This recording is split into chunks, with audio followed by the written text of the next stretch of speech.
Ya, Assalamualaikum warahmatullahi wabarakatuh. Selamat malam kepada tentunya Ibu Syifa Fatimah Zahro selaku dosen pengampu mata kuliah Estetika Humanisme. Saya Idam Fajar Ramadan dari kelas IF 202, izin untuk menyampaikan pendapat saya dan juga menyampaikan beberapa pesan terkait dengan video yang saya buat kali ini, yang mungkin ini adalah video yang mengangkat dari tema-tema yang menarik dan relevan dengan topik pembelajaran pada mata kuliah Estetika Humanisme itu sendiri yang telah saya pelajari. Maka untuk dari hal itu saya memilih dari beberapa tema ini memilih salah satu tema, yaitu yang saya mungkin bisa dibilang ini sangat-sangat menarik untuk saya bahas, yaitu hot and lots, berpikir kritis, ilmiah, dan sistematis. Maka dari itu, terima kasih kepada Ibu Syifa yang telah memberikan kebebasan untuk saya menyampaikan, meskipun itu tidak melewati landasan-landasan pada aspek etis dan tanggung jawab saya sendiri untuk mengemas video secara kreatif dan menarik yang telah disampaikan sebelumnya di file ujian akhir semester. Ya, bisa disampaikan juga untuk video ini dibuat untuk memenuhi syarat saya untuk mengikuti ujian akhir semester. Ya, di sini bisa kita mulai mungkin, Bu. Ya, di sini mungkin bisa dijabarkan terkait judulnya, yaitu saya memilih tema ini dan membuat judul di mana kenapa orang pintar bisa jadi kejam, logika, sains, dan sesat pikir. Ya, coba mungkin bisa beberapa orang pikirkan dan perhatikan gitu, termasuk Ibu sendiri atau saya sendiri.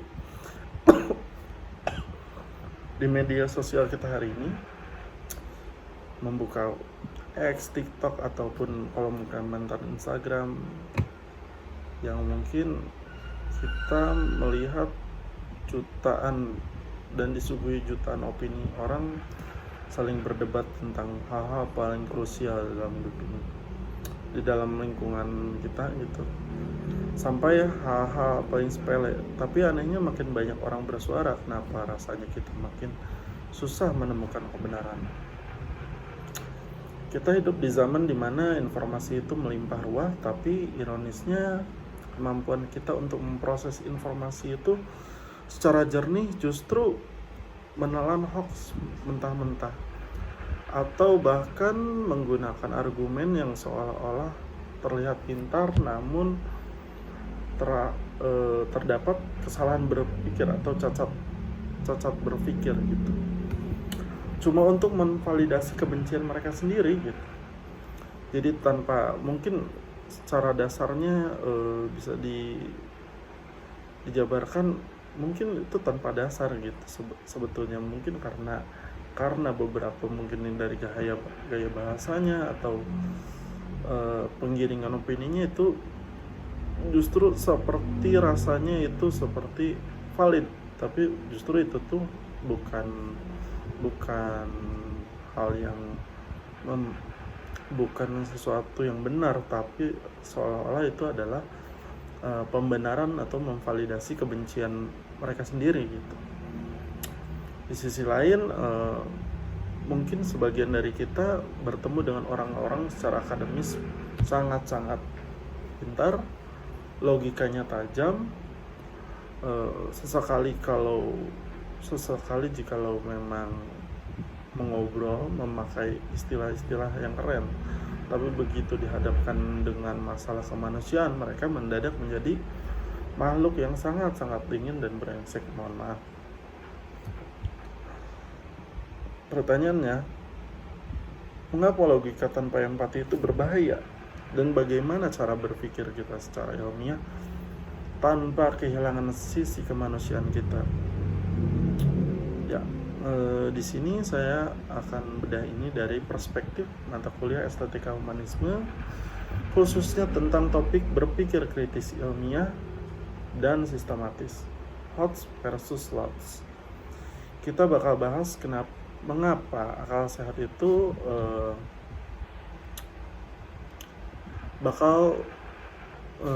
mengapa akal sehat itu nggak bakal ada harganya jikalau memang tidak tahu cara memanusiakan manusia. Ya, secara anatomi cara berpikir Locke versus Hobbes di sini mungkin saya bisa jelaskan terkait dengan anatominya. Maaf, ini agak terjeda. Bisa kita mulai dari masuk fondasinya terlebih dahulu. Di dalam dunia pendidikan dan psikologi kognitif, cara berpikir manusia itu dibagi menjadi dua level besar, yaitu Locke's lower order thinking skill dan Hobbes higher order thinking skills. Apa itu Locke's?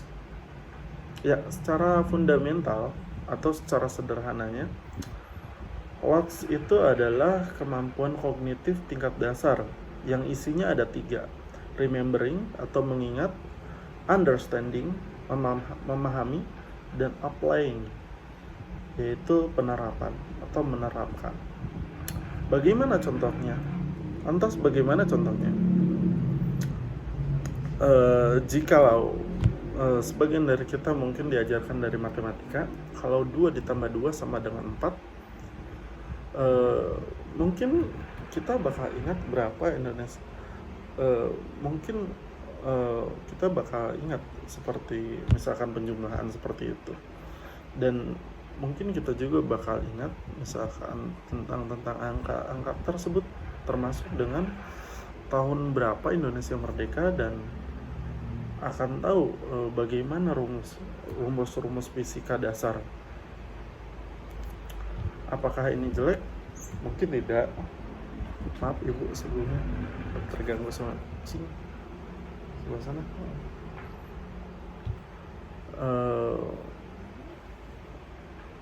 Ya, apakah ini jelek? Tentu tidak.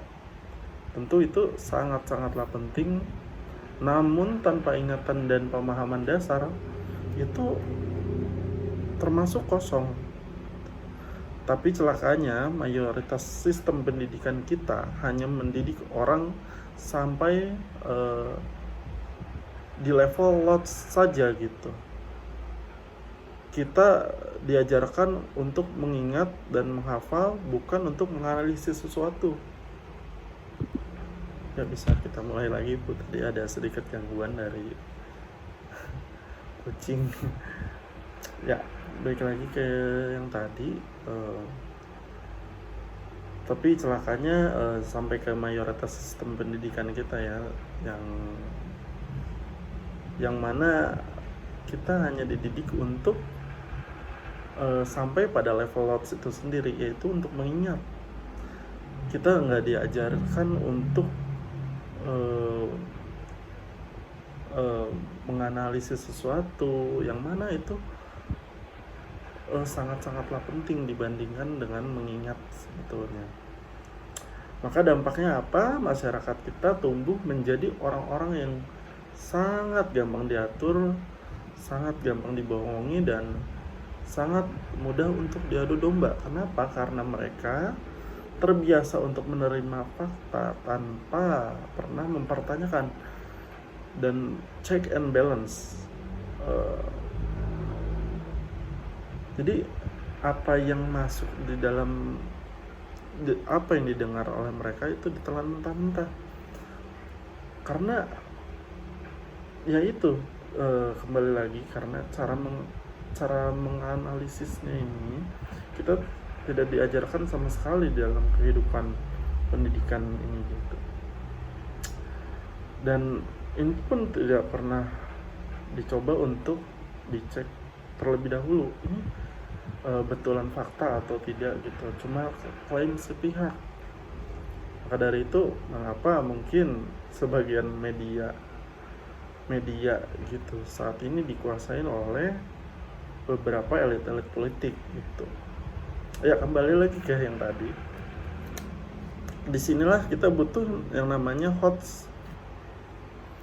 HOTS ini memaksa otak kita untuk naik kelas dari 3 tahapan yang jauh lebih berat, yaitu analyzing, menganalisis, menganalisa. Jadi ketika kita sanggup untuk membongkar sebuah fenomena kompleks di mana menjadi komponen-komponen kecilnya dan fraksi-fraksi, fragmen-fragmen, yang mana kita dapat melihat masalah bukan cuma dari permukaannya saja.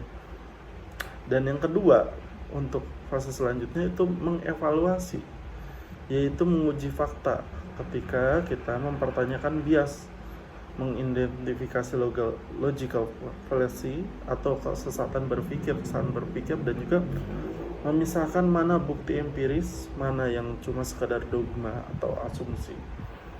Dan kemudian di sini juga kita bisa creating, yaitu merumuskan solusi baru atau sintesis dari gagasan baru dari hasil analisis tajam tadi. Sederhananya seperti ini. Manusia dengan lots cuma bisa bilang katanya berita di TikTok A atau di akun B gitu, itu jahat. Tapi dengan orang dengan HOTS bakal berpikir siapa sih yang ini yang bikin berita gitu, dan apa agendanya, dan mana bukti independennya, dan mana apakah ada manipulasi emosi di dalamnya. Justru itu yang membedakan keduanya antara lots and HOTS. Maka di sini untuk selanjutnya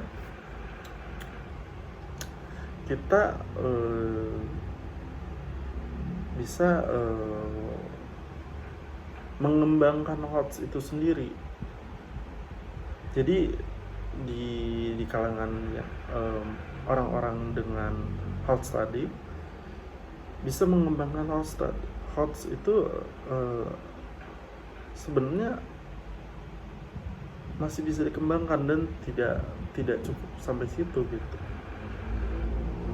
Seperti yang saya bilang sebelumnya, berpikir kritis tanpa metodologi itu juga membuat menjadi skeptis liar, yang mana malah jatuh ke dalam teori konspirasi ketika kita terlalu menganalisis sesuatu, ketika kita menganalisis, jadi tidak terlalu percaya apa yang ada, berita yang ada di lingkungan kita, yang mungkin karena tidak mudah percaya itu, kita cenderung berpikir kalaupun ada berita yang mungkin secara independensinya itu mungkin bisa terverifikasi, tapi tentu kita juga bisa membuat kita menjadi malah jatuh ke dalam teori konspirasi. Maka dari itu juga HOTS harus dipagari oleh dua hal, yaitu berpikir ilmiah dan berpikir sistematis. Apa itu berpikir ilmiah? Yaitu berpikir ilmiah itu adalah kebenarannya untuk menundukkan ego di hadapan bukti empiris. Jadi ketika ego kita bilang, oh sepertinya ini akal-akalan pemerintah aja gitu, akal-akalan pemerintah atau akal-akalan Amerika gitu, misalkan karena kita mungkin di sini bisa dibilang karena apa yang terjadi di Palestina gitu. Karena mungkin secara kantor beritanya itu merupakan kantor berita Amerika, jadi membuat kita tuh nggak percaya gitu. Padahal mungkin bisa jadi inilah adalah kebenaran gitu. Jadi terkadang dari kita juga nggak bisa menundukkan ego di hadapan bukti empiris yang mana mungkin udah ada buktinya, tapi karena ego kita seperti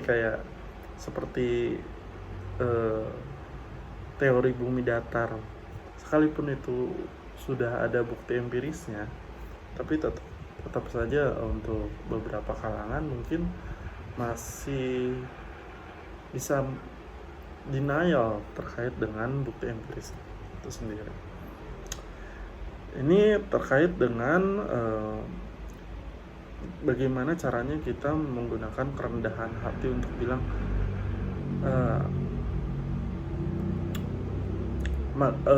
jika saya bilang A tapi data dan bukti ilmiah menunjukkan B, maka perasaan saya yang salah gitu. Maka berpikir ilmiah membebaskan kita dari bias kognitif dan ilusi merasa paling benar, sedangkan berpikir sistematis adalah metodologi pemecahan masalah ketika dihadapkan pada krisis atau masalah besar. Orang sistematis itu tidak akan panik atau mengambil keputusan secara serampangan. Dia akan mengurai masalahnya runtut dari A, B, C, D sampai Z. Maka dia mencari akar penyebabnya atau root cause, bukan cuma mengobati gejalanya saja. Kalau misal kita menggabungkan HOTS, metode ilmiah dan cara berpikir sistematis, maka kita mempunyai pisau analisis yang luar biasa tajam. Maka untuk selanjutnya dengan hal seperti itu kita menjadi orang yang sangat-sangat rasional, objektif, dan susah untuk dibodohi. Tapi di titik inilah perangkap terbesarnya muncul. Apa itu? Sisi gelap rasionalitas dan estetika humanisme. Yaitu, pernah nggak kayak sepertinya kita berpikir seperti ini. Sejarah mencatat bahwa kejahatan-kejahatan terbesar dalam peradaban manusia ini seringkali diciptakan bukan oleh orang-orang bodoh, tapi justru oleh orang-orang yang sangat-sangat jenius dan sistematis. Misal, senjata pemusnahan massal, eksploitasi manusia atas efisiensi industri, sampai kebijakan publik yang menindas rakyat kecil. Itu semua dirancang menggunakan logika dan sangat-sangat sistematis dan analisis yang begitu sangat tajam.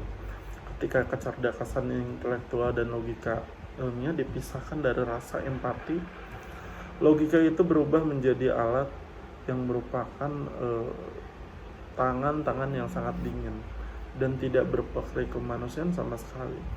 Kita bisa melihat manusia lain bukan lagi sebagai individu yang bernyawa, berhati, tapi cuma sekedar angka dalam spreadsheet atau statistik atau variabel dalam eksperimen. Mungkin bisa kita lihat dari pemilihan kepala daerah atau kepala sebuah negara gitu, atau mekanisme dalam perusahaan. Nah, maka dari sinilah mata kuliah estetika humanisme menjadi sangat-sangat krusial. Estetika humanisme hadir untuk mengingatkan kita bahwa puncak dari kecerdasan akal budi bukanlah kemenangan dalam berdebat, bukan juga kekuasaan untuk mendominasi orang lain. Puncak dari keindahan akal budi manusia, estetika dari pikiran kita adalah ketika kecerdasan itu sendiri digunakan untuk memanusiakan manusia itu sendiri. Mari kita bedah korelasinya.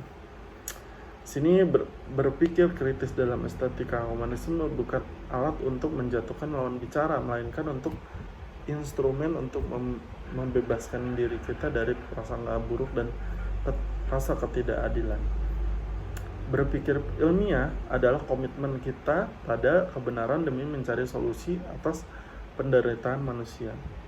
Dan berpikir sistematis adalah ikhtiar kita untuk membangun tatanan sosial yang lebih adil, di mana hak-hak setiap individu dapat dihormati. Seperti kata Nietzsche, Nietzsche pernah bilang, ketika bilang tentang bahaya kehilangan kemanusiaan saat kita terlalu fokus pada kekuatan. Kalau kita hanya punya logika tanpa rasa empati, kita tidak lagi menjadi manusia yang utuh. Kita hanya mesin hitung yang kebetulan bernafas. Maka dari sini kita bisa merefleksi dari apa yang telah saya sampaikan, termasuk saya sendiri. Jadi untuk sebagian dari kita di tengah-tengah dunia yang makin bising, makin terpolarisasi, makin digerakkan oleh algoritma yang memicu emosi, memiliki kemampuan berpikir kritis, ilmiah, dan sistematis adalah sebuah kewajiban. Tapi ingat, menjadi kritis tidak berarti kita harus menjadi orang yang sangat sinis dan menjadi rasional. Tidak berarti kita harus menjadi orang yang sangat-sangat dingin. Tugas kita sebagai akademisi dan sebagai manusia adalah mengawinkan keduanya, membuat keduanya tidak terpolarisasi. Pikiran kita tetap tajam seperti pisau, namun hati kita tetap lembut, penuh dengan empati. Gunakan hoax itu untuk membongkar kebohongan, menggunakan metode ilmiah untuk mencari kebenaran. Tapi yang terpenting, gunakan seluruh kapasitas intelektual kita itu untuk memberikan dampak positif untuk orang-orang sekitar kita. Karena pada akhirnya nilai teragung dari ilmu pengetahuan adalah seberapa besar ilmu itu bisa bermanfaat bagi orang lain atau kemanusiaan. Untuk saya, Idam Fajar Ramadan, terima kasih untuk bisa dapat mendengarkan apa yang telah saya sampaikan. Ini terlebih adalah salah satu opini saya yang mungkin bisa saya sampaikan yang berkaitan dengan tema-tema yang telah saya pelajari di dalam mata kuliah Estetika Humanisme ini. Terima kasih untuk Ibu Syifa. Selamat malam, semoga ada hal yang bermanfaat yang bisa diambil. Mohon maaf apabila secara penyampaian saya kurang jauh-jauh dari kata baik mungkin. Ya, stay rational, stay human. Terima kasih. Assalamualaikum warahmatullahi wabarakatuh.